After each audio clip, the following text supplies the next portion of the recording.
Assalamualaikum warahmatullahi wabarakatuh. Salam sejahtera untuk kita semua. Yang terhormat Ibu Mursia selaku dosen mata kuliah psikolinguistik dan juga teman-teman yang kami banggakan. Kami dari kelompok 2 perkenankan untuk mempresentasikan hasil diskusi kami terkait materi yang kami dapatkan, yaitu terkait serial search model, parallel search model, dan juga materi-materi lainnya. Untuk itu, perkenalkanlah, saya Desna Dewi Saputri dengan NPM 24203011108 bersama rekan saya. Perkenalkan, nama saya Siva Azhar Rahma dengan NPM 2410301038. Perkenalkan, saya Lebina Dia Putri dengan NPM 2440303170. Perkenalkan, nama saya Kurnia Ramadhani dengan NPM 1176. Saya Devita Indah Cahyanti dengan NPM 2430301172. Dan ya, pada kesempatan kali ini, saya akan membahas terlebih dahulu terkait dengan serial search model, yaitu salah satu model dalam psikolinguistik yang menjelaskan bagaimana proses mental manusia saat mengenali sebuah kata. Dan model ini tuh sangat penting teman-teman, karena membantu kita memahami bagaimana bahasa diproses di dalam otak seperti itu. Jadi secara singkat, itu model pengenalannya kata di sini itu yang berarti serial, itu artinya berurutan seperti itu teman-teman. Jadi kata kuncinya adalah serial, itu artinya berurutan. Dan ya, pada serial search model ini dikembangkan oleh Forster pada tahun kisaran 1976-1979. Jadi analoginya di sini itu seperti kita mencari kata di dalam kamus dari awal sampai ketemu. Jadi kita mencari sebuah kata satu persatu sampai ketemu seperti itu. Jadi di sini menurut Forster sendiri, ketika kita mendengar atau membaca sebuah kata, otak kita itu tidak langsung mengenali kata tersebut secara instan. Sebaliknya, otak akan melakukan pencarian dalam leksikon mental secara bertahap atau satu persatu. Jadi mirip seperti kita mencari kata di dalam kamus secara berurutan sampai menemukannya. Seperti itu teman-teman. Dan selanjutnya pada konsep dasar. Pada konsep dasar serial search model ini, kata dalam otak tersimpan dalam leksikon mental. Saat mendengar atau membaca kata, otak itu tidak langsung mengenali. Jadi seperti yang saya katakan tadi, di sini artinya leksikon mental itu berarti penyimpanan kata dalam otak teman-teman, yang berisi ada bentuk kata atau bisa disebut dengan ortografi, ada bunyi bisa disebut dengan fonologi, makna yang biasa disebut dengan semantik, dan juga struktur atau bisa disebut dengan sintaksis. Jadi leksikon mental bisa dianggap sebagai kamus internal yang kita miliki seperti itu. Jadi di dalamnya itu tersimpan berbagai informasi tentang kata, bukan hanya arti tetapi juga cara pengucapan dan penggunaannya dalam sebuah kalimat seperti itu. Jadi serial search model ini menjelaskan bahwa pencarian kata dilakukan dalam sistem ini seperti itu teman-teman. Jadi dalam serial search model ini juga ada proses ini bersifat sistematis dan juga berurutan. Seperti yang saya jelaskan tadi, itu bersifat sistematis dan juga berurutan. Selanjutnya, kita akan membahas tentang cara kerja model ketika seseorang menerima kata. Yang pertama, input masuk atau input diterima. Bunyi atau tulisan, bisa sebuah visual atau auditory. Dan selanjutnya yang kedua itu otak itu mulai sebelum itu aktivasi awal dalam sebuah memori.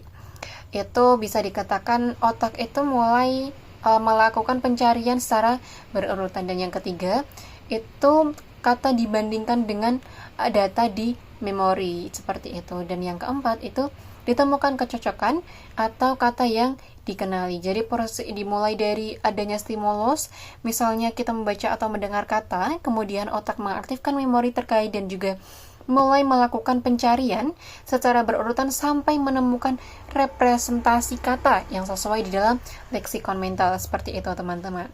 Selain itu teman-teman, serial search model ini juga ada 3 jalur akses. menurut Forster sendiri, yaitu ada 3 pintu masuk ya ibaratnya. Yang pertama ada ortografi. Ortografi itu berdasarkan bentuk tulisan atau huruf. Semisal di sini contohnya adalah huruf kadal. Ada huruf K, A, D, A, L. Seperti itu ya teman-teman. Selanjutnya ada fonologi. Fonologi itu berdasarkan apa? Berdasarkan bunyi seperti itu. Dan contohnya adalah kadal. Ya. Dan yang ketiga berdasarkan semantik atau sintaksis. Ini berdasarkan makna dan juga fungsi kata. Jadi dalam model ini teman-teman ada 3 jalur utama ya yang bisa digunakan untuk mengakses sebuah kata. Jadi jika kita membaca biasanya jalur ortografi yang dominan. Terus jika kita mendengar itu jalur fonologi yang lebih aktif, sedangkan semantik dan juga sintaksis itu untuk membantu dalam memahami makna dan juga penggunaan kata dalam sebuah konteks seperti itu. Nah, selanjutnya teman-teman, kita masuk ke tahap proses. Ada 2 tahap teman-teman dalam serial search model ini. Yang pertama ada access file. Nah, pada access file ini menentukan apakah kata ada dalam bahasa kita. Access file ini merupakan tahap awal seleksi ya teman-teman. Jadi menentukan apakah kata itu terdaftar dalam bahasa dan juga bersifat cepat dan juga umum seperti itu. Nah, teman-teman, serial search model ini yang pertama itu kan tadi ada access file ya. Itu menentukan apakah input itu, informasi itu memang kata dalam bahasa tersebut, seperti itu. Dan juga tahap keduanya itu dinamakan master file, kata dibandingkan dengan kata lain. Master file ini bisa dikatakan dengan tahap di mana input tadi itu dicocokkan dengan semua kata yang tersimpan dalam leksikon mental yang mirip dari segi ortografi, fonologi, makna dan maupun sintaksisnya seperti itu. Jadi kalau ada kata kadal ya teman-teman masuk lewat pintu ortografi, kemudian ditentukan bahwa urutan huruf kadal yang contohnya tadi huruf K, A, D, A, L itu memenuhi persyaratan bahasa kita, lalu kata ini tuh diberi bunyi pada jalur fonologi kadal seperti itu. Untuk pada jalur sintaksisnya kata ini tuh diberi kategori sintaktik yakni nomina, dan juga diketahui bahwa kata itu ada maknanya seperti itu. Dan kata ini kemudian dikirimkan ke master file untuk diproses lebih lanjut. Pada master file ini kata kadal itu dibanding-bandingkan atau bisa disebut dengan cross-referencing ya, cross-referencing seperti itu dengan kata-kata lain yang mempunyai kemiripan huruf, bunyi, atau makna. Kalau dari segi ortografi dan juga bunyi ya teman-teman, kadal itu mirip dengan kata kamal, kata kanal, kata kapal, dan lain sebagainya seperti itu. Selanjutnya jadi dari master file itu dibandingkannya ada dari bentuk huruf, bentuk bunyi, makna, dan juga proses lebih mendalam. Nah, selanjutnya kita masuk ke ciri-ciri teman-teman. Kita masuk ke dalam ciri-ciri. Yang pertama itu ada proses tidak paralel atau tidak bersamaan. Lalu ada pencarian satu persatu, ada lebih lambat dibandingkan model lain, dan juga sistematis dan terstruktur. Jadi untuk bisa dikatakan karakteristik utamanya itu adalah proses linear atau berurutan, tidak simultan, dan juga bergantung pada urutan pencarian, serta memerlukan waktu lebih lama. Jadi karena prosesnya itu satu persatu gitu ya teman-teman, seperti yang saya katakan tadi. Jadi model ini tuh dianggap kurang efisien dibandingkan dengan proses nyata di otak manusia yang cenderung lebih cepat dan juga kompleks seperti itu. Jadi untuk singkatnya, kalau kelebihannya itu bisa kita bayangkan di mana kelebihan dari serial search model ini bisa dikatakan sistematis dan juga terstruktur ya teman-teman, mudah dipahami dan juga memberikan gambaran jelas tentang tahap pemrosesan seperti itu. Karena adanya kesederhanaannya. Jadi model itu sangat membantu untuk memahami dasar-dasar bagaimana kata itu diproses sebelum kita mempelajari model yang lebih kompleks seperti itu teman-teman. Nah, selanjutnya kita masuk ke contoh. Seperti yang saya katakan tadi, saya tadi mengambil contoh kata kadal ya teman-teman. Jadi yang pertama, kata itu masuk lewat ortografi ya teman-teman, di input kata KHDAL-nya. Selanjutnya dicek di access file, lanjut masuk ke master file, dan juga dibandingkan dengan kata-kata lain seperti tadi ada kapal, kamal, kanal, dan juga lain sebagainya. Lalu ditemukannya kecocokan yaitu kadel, seperti itu teman-teman. Dan bisa disimpulkan pada contoh ini itu menunjukkan bahwa otak itu tidak langsung loncat ke kata-kata yang lain, loncat ke kata kadal, seperti itu maksudnya, tidak langsung loncat ke kata kadal, tetapi sempat mempertimbangkan kemungkinan lain yang mirip. Ada tadi kapal, teman-teman, seperti itu ya. Jadi di sini itu bisa dikatakan serial search model ini menunjukkan sifat serial atau bertahap dari model ini, seperti itu. Sekian dari serial search model, terima kasih.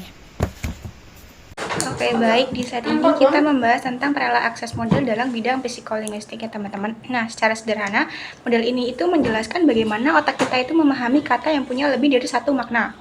Menurut model ini, ketika kita mendengar atau membaca sebuah kata ambigu, yaitu kata yang memiliki banyak arti, otak kita itu tidak langsung memilih satu arti saja. Sebaliknya, semua kemungkinan makna dari kata tersebut diakses secara bersamaan di tahap awal pemrosesan.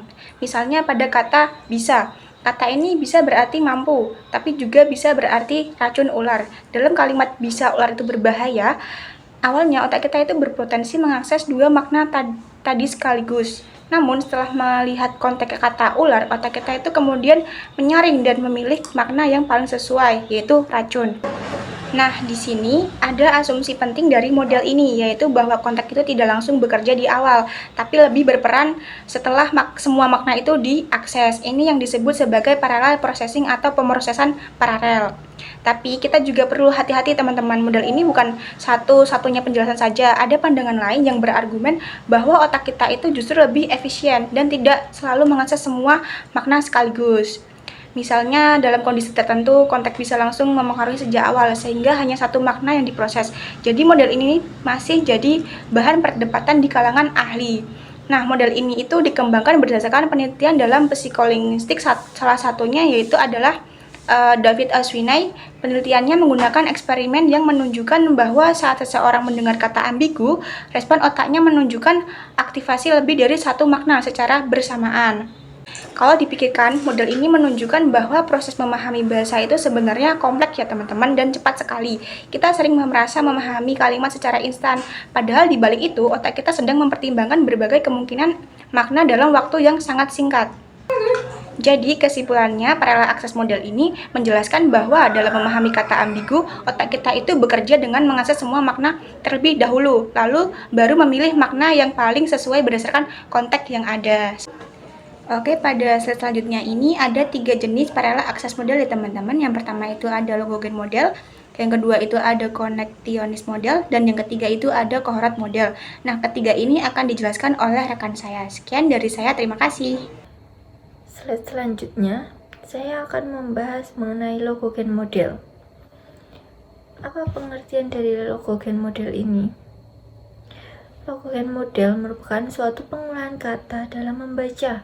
Logogen ini ditemukan oleh Morton pada tahun 1969 dan kemudian direvisi kembali pada tahun 1979 karena ada ditemukan beberapa kelemahan tertentu terhadap input lisan ataupun tulis. Nah, kata logogen berasal dari kata logos dalam bahasa Yunani yang memiliki arti kata dan genus yang berarti kelahiran.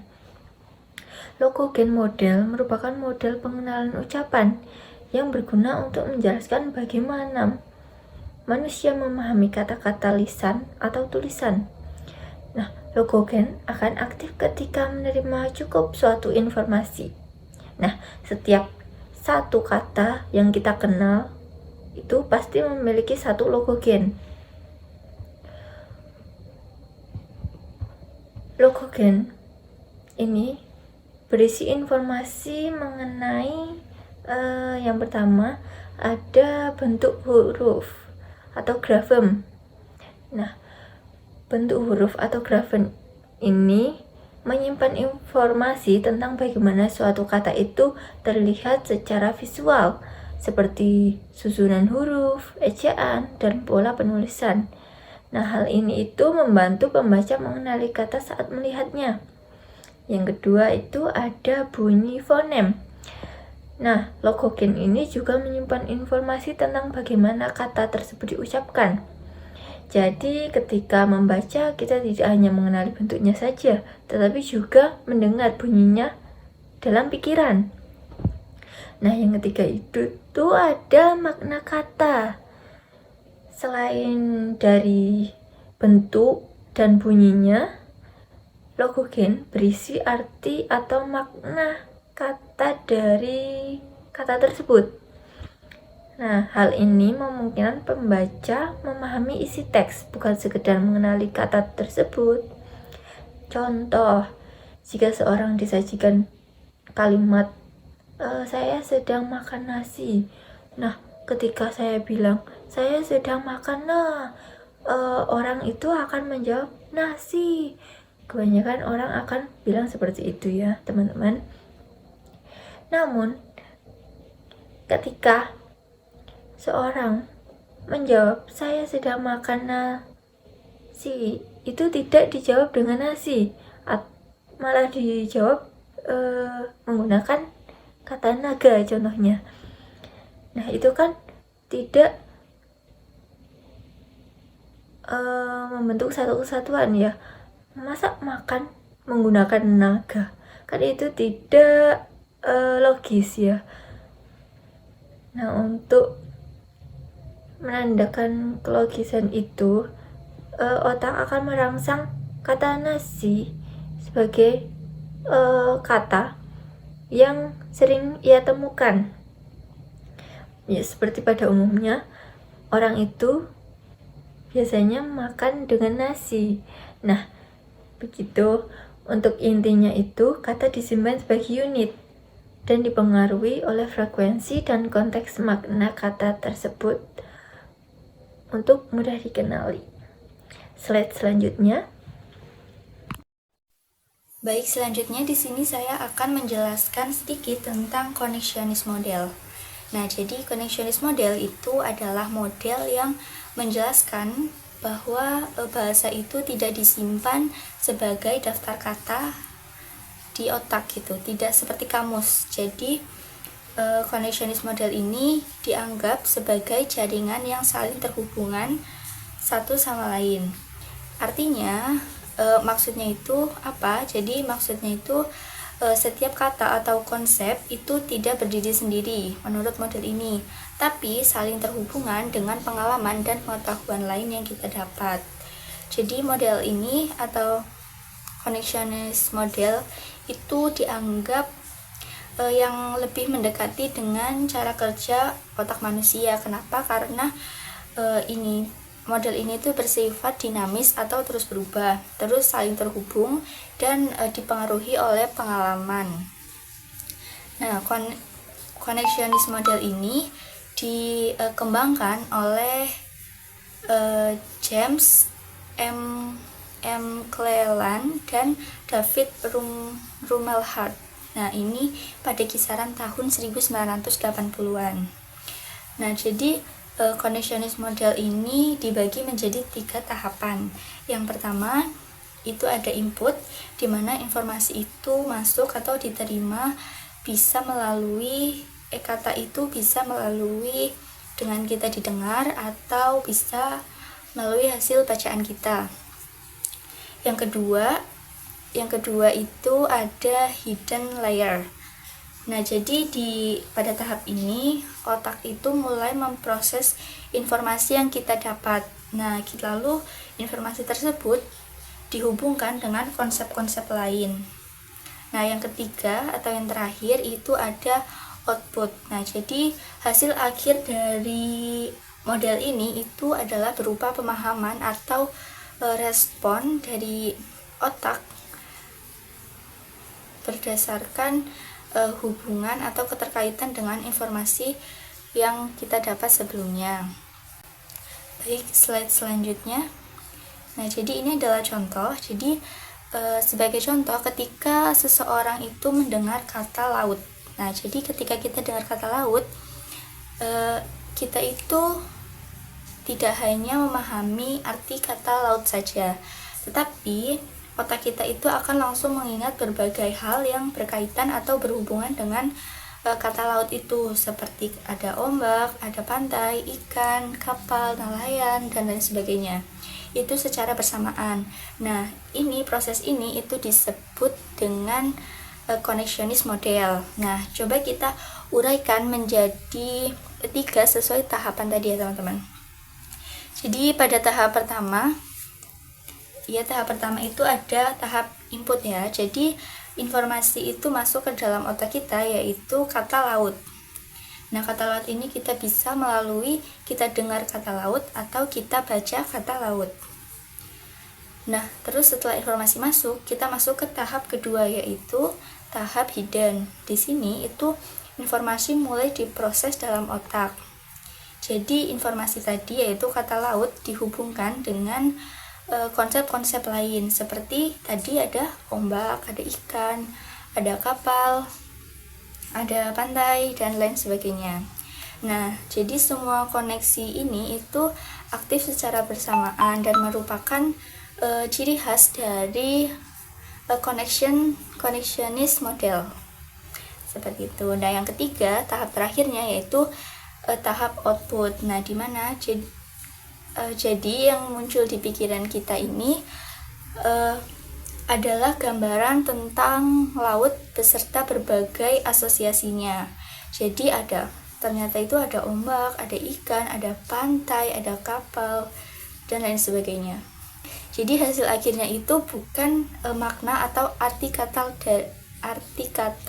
laut tadi, tetapi juga berbagai asosiasi yang muncul secara sekaligus atau saling terhubungan dengan kata laut.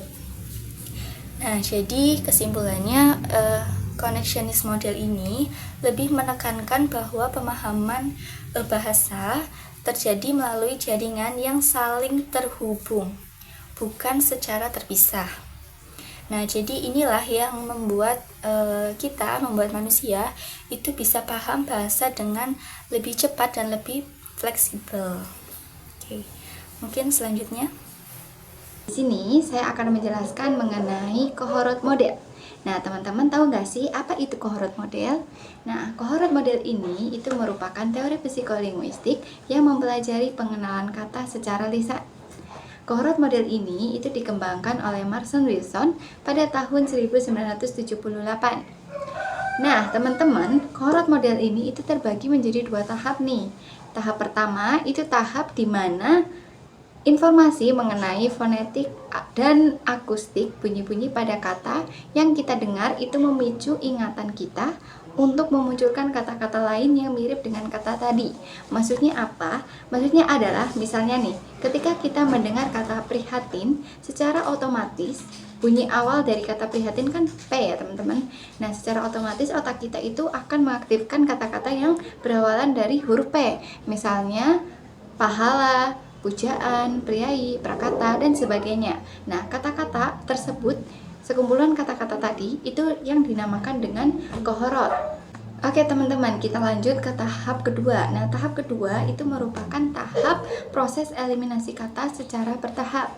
Nah, di sini saya itu sudah memberikan contoh di mana model untuk mempersepsi kata prihatin secara diagramatik. Nah, teman-teman, ketika kita mendengar kata prihatin, bunyi awalan kata prihatin itu huruf P. Nah, di sini huruf P itu secara otomatis otak kita itu memunculkan huruf yang berawalan dari P. Nah, itu yang disebut cohort tadi. Nah, ada pahala, pujaan, piranti, priai, prakata, dan prihatin. Nah, kemudian setelah kita mendengar kembali, bunyi fonetik berikutnya adalah huruf R. Makanya kata pahala, pujaan, dan piranti itu tereliminasi karena huruf kedua mereka bukanlah huruf R. Nah, di sini menyisakan 3 kandidat yang mendekatkan dengan kata target. Nah, 3 kandidat ini ternyata setelah kita mendengar bunyi fonetik berikutnya itu adalah huruf A. Sedangkan prakata itu bukan huruf A, bukan huruf I.